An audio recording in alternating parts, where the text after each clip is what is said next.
Hello everyone, আমি মৌসুমি। আমার এই নতুন ভিডিওতে আপনাদের সবাইকে এত এত ভালোবাসা। আশা করি আপনারা সবাই খুব ভালো আছেন আর আমিও খুব ভালো আছি। আজ শুক্রবার, ওই সকাল 10টা মতো বাজে। সকালবেলা উঠে দেখুন একবার চোখ মুখের অবস্থা পুরো ফুলে ঢোল হয়ে আছে। তো চলুন আগে ফ্রেশ হয়ে নিই। তো ওদিকে ফ্রেশ হয়ে এদিকে এসে ঘরে এসে বিছানাপত্র সব গুছিয়ে নিলাম। চলুন আপনাদেরকে বাইরের ওয়েদারটা একটু দেখায়। বাইরের ওয়েদারটা দেখতেই পাচ্ছেন, খুবই সুন্দর আর হালকা ঝিরিঝিরি হাওয়া বইছে। তো হাওয়াটা যখন না গায়ে এসে লাগছে, গাটা পুরো ঠান্ডা হয়ে যাচ্ছিল। সকালবেলার ওয়েদারে হাওয়াটা বেশ ভালোই ছিল। আর সাথে এদিকে করে নিয়ে এসেছি 1 কাপ চা, আর সাথে ছিল 2টো বিস্কিট, টোস্ট বিস্কিট। মায়ের জন্য 1 কাপ করেছিলাম আর আমার জন্য 1 কাপ করেছি। তারপরে দেখুন বাইরের দিকে প্রচুর হাওয়া বইছে। তো এই ওয়েদারটার ভিউ নিতে না পারলে মনটা ভালো লাগছিল না, তাই আপনাদের জন্য একটু ক্যাপচার করে নিয়েছিলাম। তারপরে কিছুক্ষণ বসে চলে আসলাম ব্রেকফাস্টের জন্য, ব্রেকফাস্ট রেডি করতে। একমাত্র আমিই খাবো বাটার টোস্টটা, আর মা আর বাবা দুজনেই ভাত খাবে। তো এদিকে বাটার টোস্ট করে নিয়েছি, 2 পিস বাটার টোস্ট। এটা দিয়েই আমার সকালবেলায় ব্রেকফাস্ট করে নেবো, এর থেকে বেশি কিছু খেতে পারি না আমি। তো এটাতেই আমার সকালটা চলে যাবে।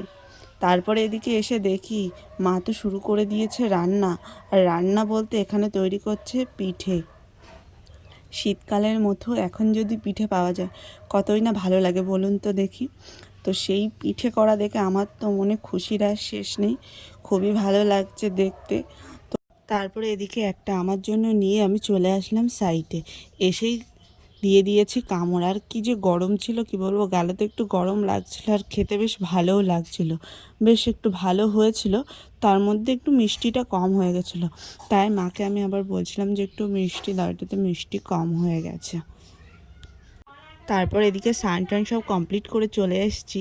আর এদিকে স্নান করে এসেই আজকে যেটা আগে করেছি সেটা হলো এই কানেরটা পরেছি। সকাল থেকে তো তোমরা ভিডিওতে লক্ষ্য করেছো নিশ্চয়ই যে সকাল থেকে আমি খালি কানে আছি, কারণ আমার কানটা বেশ কয়েকদিন ধরে একটু ব্যথা ব্যথা লাগছিলো, তো সেই জন্য কানেরটা খুলে রেখেছিলাম। তো ভাবলাম আজকে যে কানেরটা পরে নিই, কেননা কানটা খালি খালি লাগছে, মুখটা কেমন ফাঁকা ফাঁকা লাগছে। সেই জন্য স্নান করে এসে আগে কানেরটা পরে নিলাম। চলুন দুপুরে লাঞ্চটা কমপ্লিট করে নেওয়া যাক।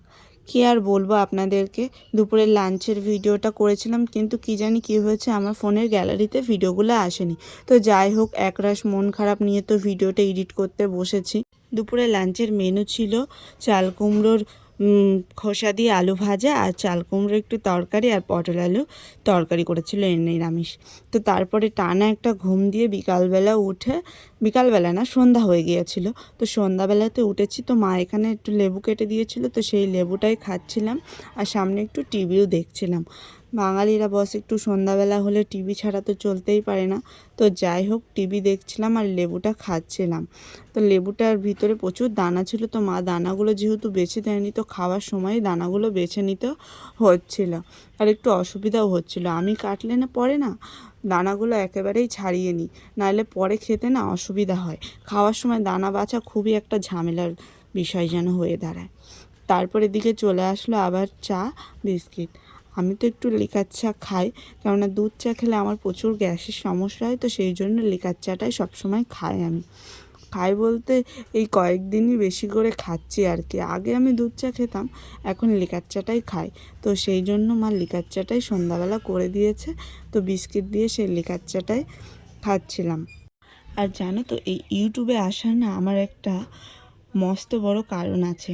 আগে আমি ইউটিউব সম্পর্কে কিছু জানতামই না। ইউটিউব কি, কীরকম করে ভিডিও করতে হয়, কীরকম করে ভিডিও পোস্ট করতে হয়, কিছুই জানতাম না। সবই শিখেছিলাম একজনের কাছ থেকে। তোমাদের সঙ্গে একদিন সব গল্পটা শেয়ার করব।